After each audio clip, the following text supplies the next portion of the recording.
UFC's on track. Huh? UFC's on track. Well, I thought we should, we're at the halfway point, big 4 weeks. Yeah, So I thought we should going celebrate. strong, despite all the haters. So I thought we should, have a celebration.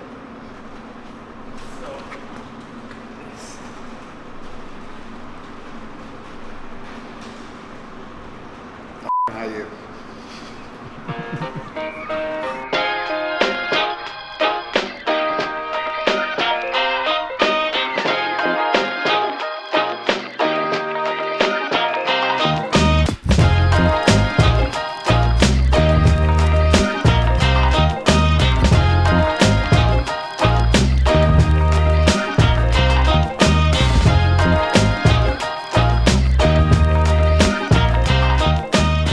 What's happening, guys? End of the week 4 now. Officially at the halfway point. I can't be happier that I'm halfway through. Things have gone. Things at the beginning, like I felt at the beginning of this week, things are really, really hard, and things have slightly become better. I mean, my body's slowly adapting to being in a deficit for this long now. I'm trying to be smart with my exercises and just trying to get everything in. Try to exercise first thing in the morning just so it's done, rather than leaving it as something in the back of my mind throughout the day. I'm getting leaner, which is also exciting. So now, because I'm in the second phase, I have more cardio sessions, which has been a bit of a challenge. Also, my steps have gone up, so I'm up to 17,000 steps per day, which is a fair bit. But otherwise, I'm feeling quite good. I go to bed quite early, and I'm just excited to see the results, because now we're going to do measurements again at the end of week 4. It'll be exciting. See what's actually happened. I have just recently, literally 2 days ago, I've started to take creatine. Basically the supplement to help me not feel as fatigued during training sessions.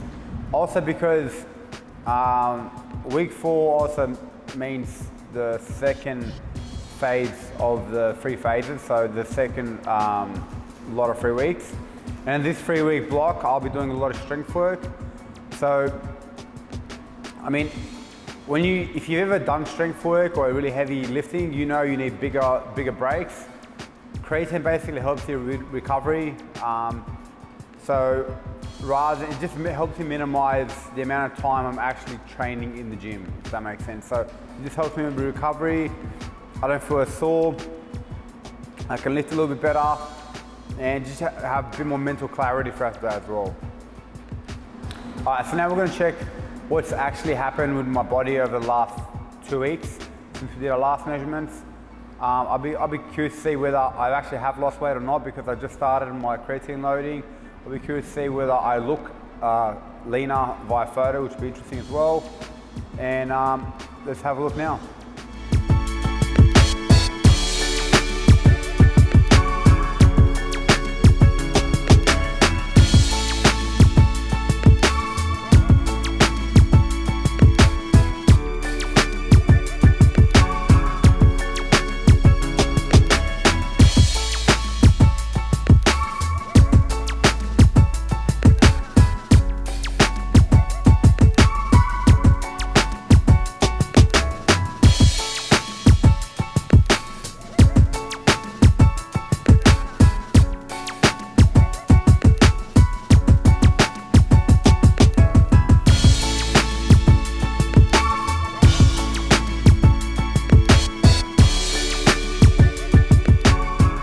So as you can see, we have my results now, so it's actually quite good.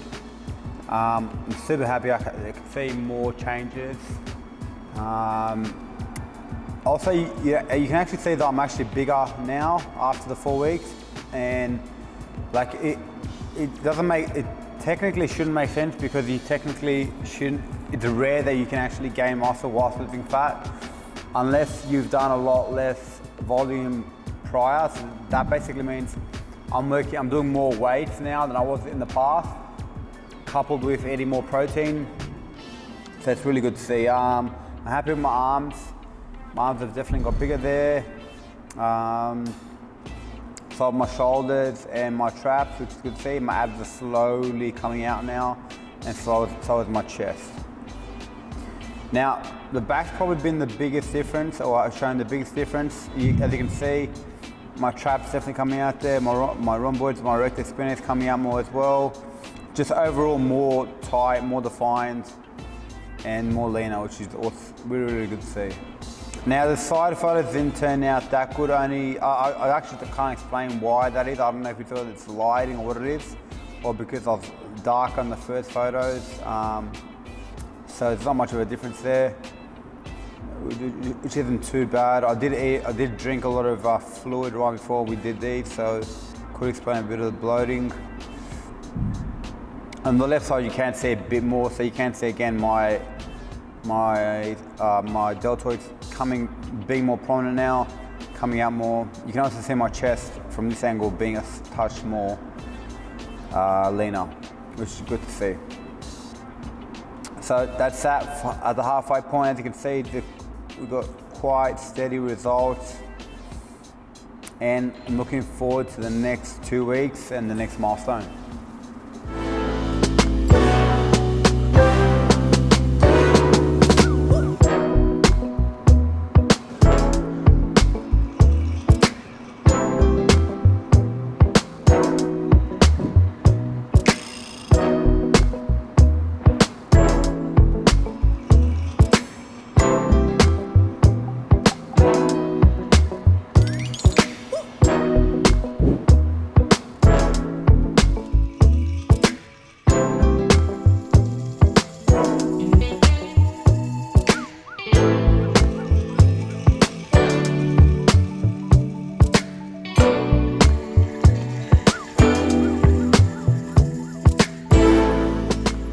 So let's talk about your plan of attack for your exercise or your eat, okay?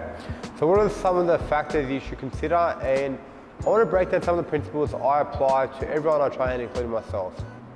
So the first one is context is king. So where the person stands at the moment, what is their age? What is their training age? How often do they get to the gym? Do they have any prior injuries? Basically, your first consideration should be tailoring the program specific to the individual that you're making it for. So how many days they can get to the gym, what have they done in the past, do they have any injuries, and what's their training history.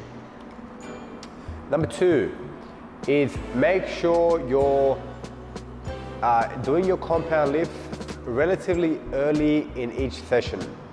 Now, why do I suggest doing this? Now, at the beginning of the session, you have the most amount of energy, you have the most amount of mental clarity, and you generally can lift the most during that first 20, 30 minutes of your session. So you want to be leaving the harder stuff to yourself at this point, rather than saving it down the track when you're fatigued, tired, and may want to skip reps or may lose concentration and make a mistake. Number three, don't go to failure unless it's necessary.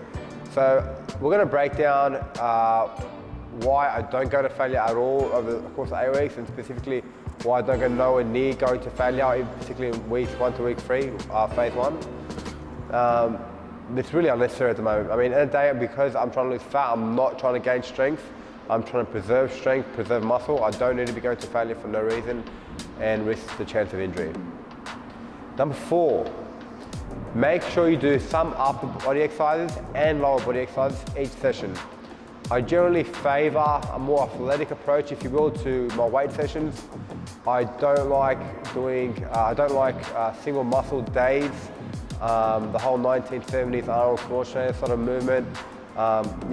We found, science has found over time basically, the more frequently you can train a muscle, the better chance of growth and strength gains. So you're much better off training a muscle 3 or 4 sets on a Monday, 3 or 4 sets on a Wednesday, 3 or 4 sets on a Thursday, then another 3 or 4 sets on a Sunday, as opposed to just doing it once on a Monday with 10 sets. Because again, you get to a point with your muscles where it's a point of diminishing return. So basically, after a certain point of that session, your muscle won't get any more advantage from you continuously hampering down that muscle. So you might as well train other muscles in that session. okay? Number 5 is make sure you're equalizing or you're considering how much pushing you're doing for pulling. Okay, so how much benching you're doing for rowing, how much squatting you're doing for deadlifting, how many pull-ups you're doing for shoulder press.